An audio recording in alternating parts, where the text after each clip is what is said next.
Bem, amigos, acabou. Esse é o último vídeo que eu tô gravando nesse cenário. Tô de mudança essa semana, tem um monte de conteúdo esperando vocês. Em breve, tá? Que tá gravado já, tá sendo editado pelo Denis e pelo André, nossos dois editores. E aqui estamos, sem as minhas coisinhas aqui, porque já estão tudo em caixas. Esta aqui, por exemplo, está escrito, ó, carrinhos, que são minhas miniaturas de Fórmula 1. E é isso, teremos um novo cenário na semana que vem. No final da semana que vem eu volto a gravar, mas tem vídeo gravado até lá. E hoje, quarta-feira, 8 de julho, é o primeiro dia sem jogos da Copa do Mundo desde junho, né? Já há algum tempo. E a gente sabe que o futebol no Brasil ele não é só um fenômeno esportivo, ele é um fenômeno sociológico. E aí fica difícil, ainda mais com nada acontecendo na NFL. A gente teve na Copa de 2022 a NFL rolando, então eu não parei, obviamente, mas nessa época já fica mais difícil gravar factual e com a Copa acontecendo ainda mais difícil. Em 2034 eu acho que a Copa do Mundo vai ser em janeiro, tá? Porque é na Arábia Saudita e vai ser no mesmo playoffs, a gente não vai parar. E a NFL não parou, na verdade, né? A gente tem um ciclo de notícias que está prestes a reaquecer. Por quê? Porque mais ou menos daqui 2 semanas a gente tem a volta dos times para os training camps, né, para aquecer para a temporada de vez. No início de agosto a gente tem o Hall of Fame Game, que é aquele primeiro jogo da pré-temporada, semana 0. Em breve dou mais detalhes sobre a pré-temporada também, tá? Transmissões, etc., que eu ainda não sei, senão eu falaria.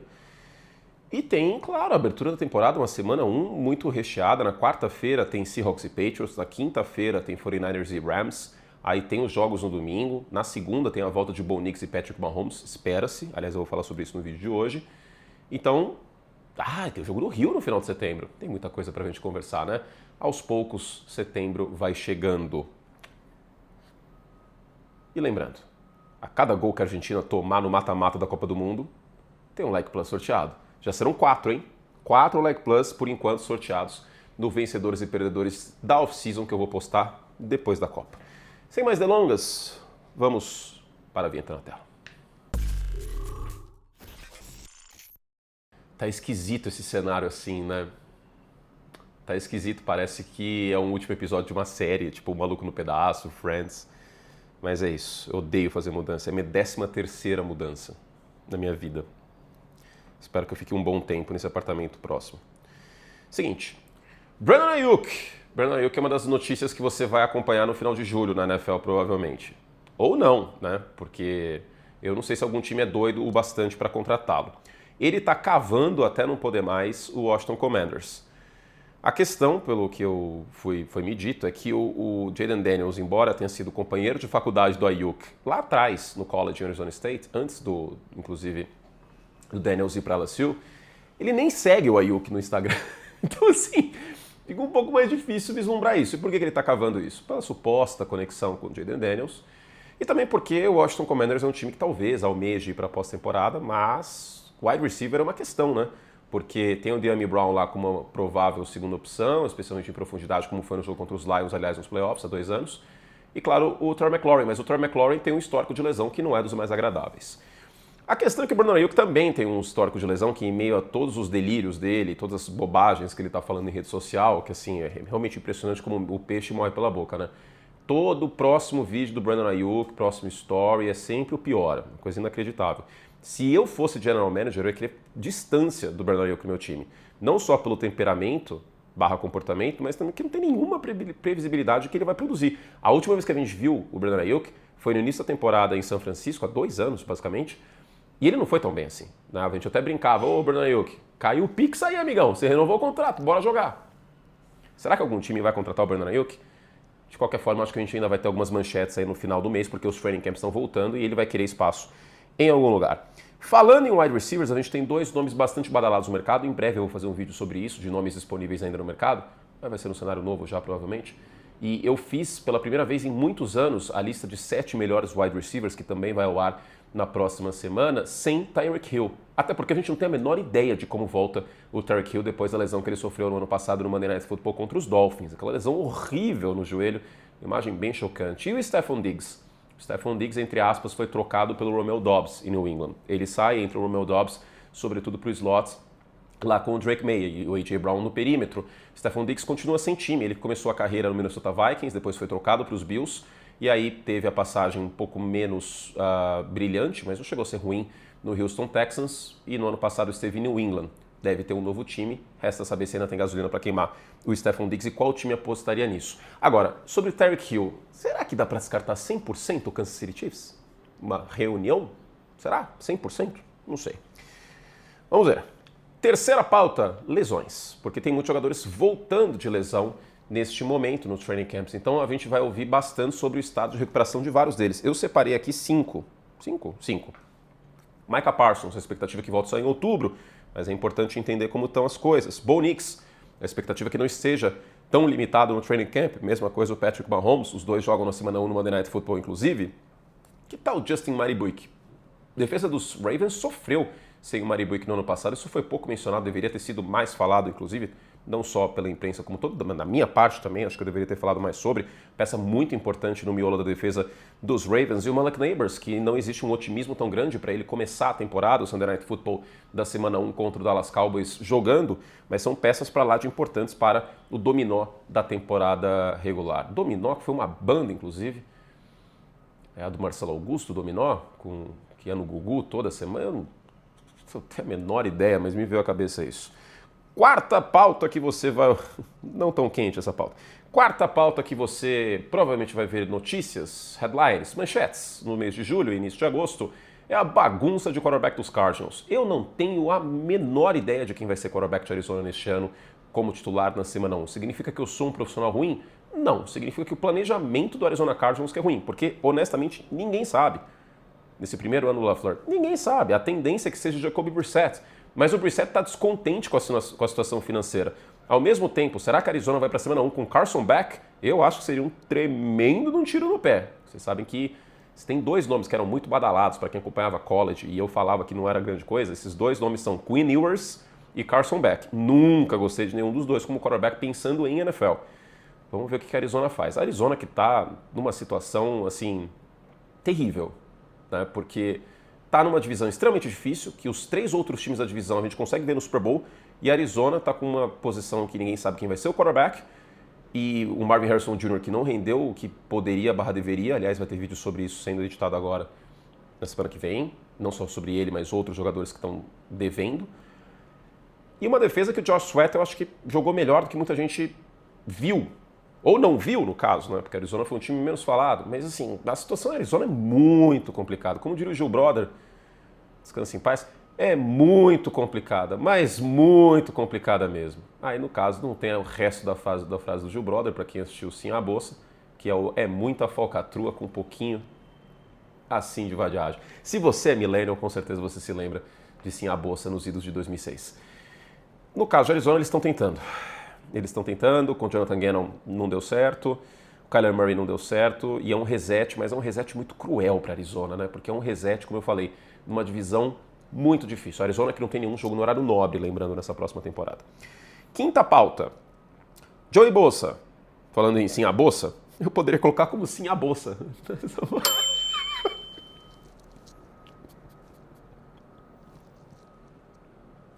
Horrível essa. Joey Bosa, será que o Joey Bosa aposenta? Porque o Nick Bosa não quis se comprometer em relação a isso. O Adam Schefter falou que é mais provável que o Joey Bosa aposente do que ele jogue nessa próxima temporada.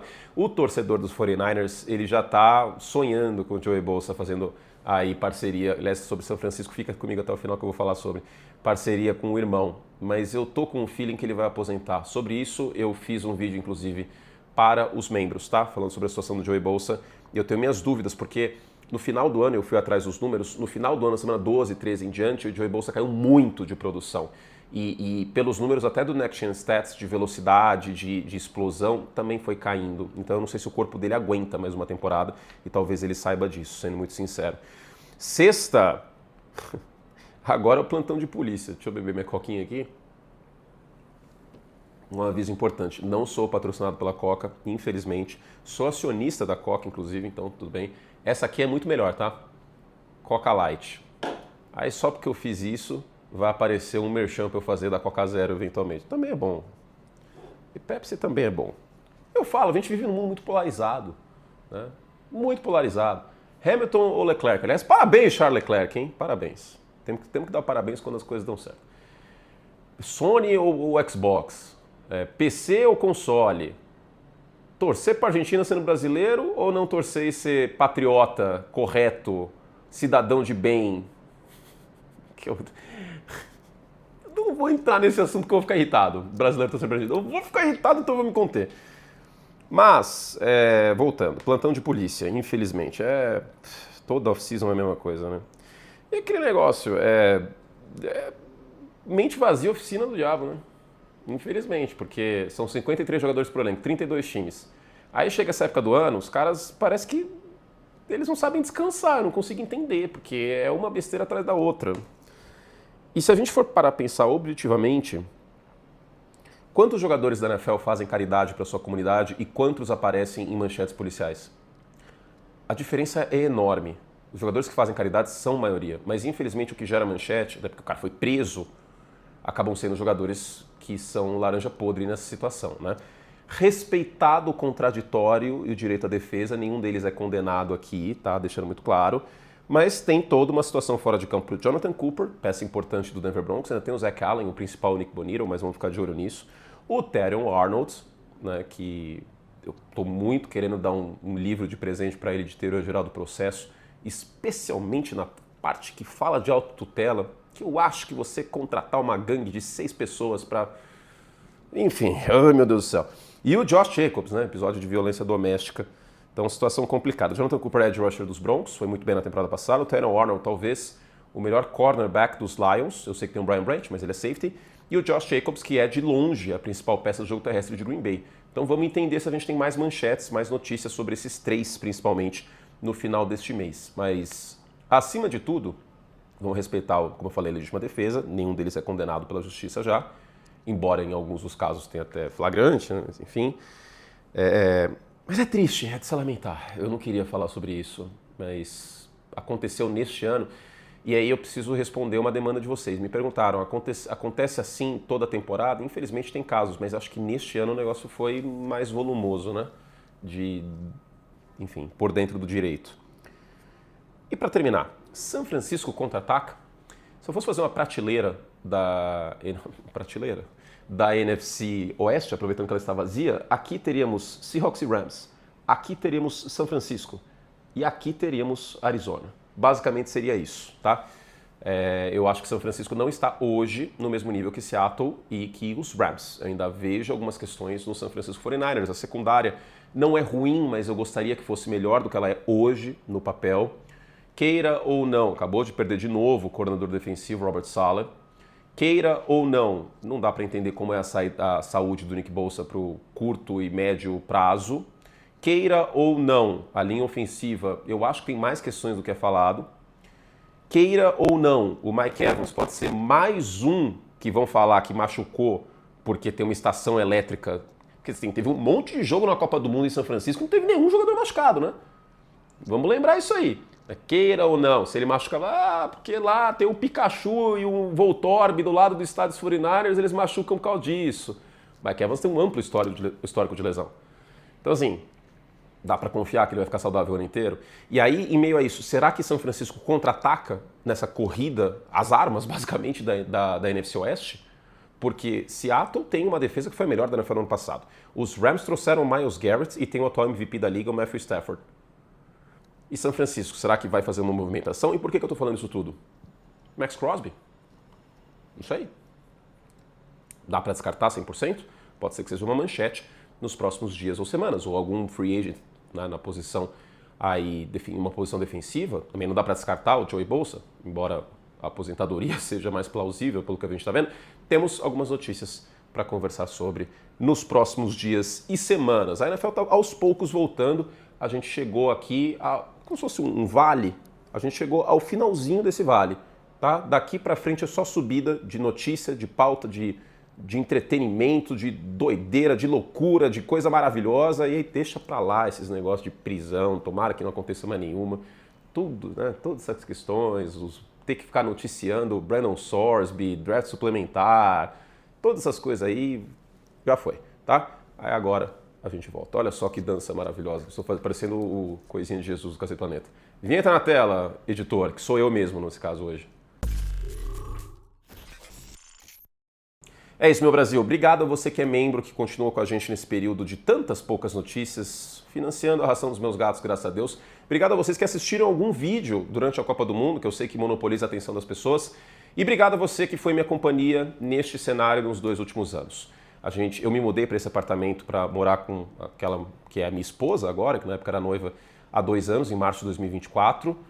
Esse é o cenário mais legal que eu já tive, foi um sonho realizado, ter um cenário bonitinho, assim, com essa bagunça que tinha aqui atrás, que conta um pouco a minha vida, que tinha um GameCube aqui, que tinha uma bola de beisebol, um monte de bola de futebol americano, meus bonecos, né, um Brady que eu ganhei de presente em 2008, aquele boneco do Brady, tá tudo encaixotado já aqui, ó, as caixas. Um monte de caixa.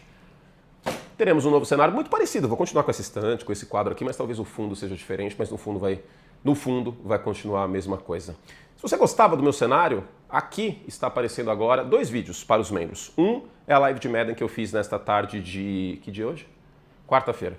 De quarta-feira, e o outro é também, agora sim vai aparecer, um vídeo despedindo do cenário e contando o que tem neste cenário que fez parte, talvez, da vida de muitos de vocês nos últimos 2 anos nas notícias da NFL. Um beijo carinhoso para todos vocês. Eu sou muito mole, eu me emociono com umas coisas que não deveria me emocionar.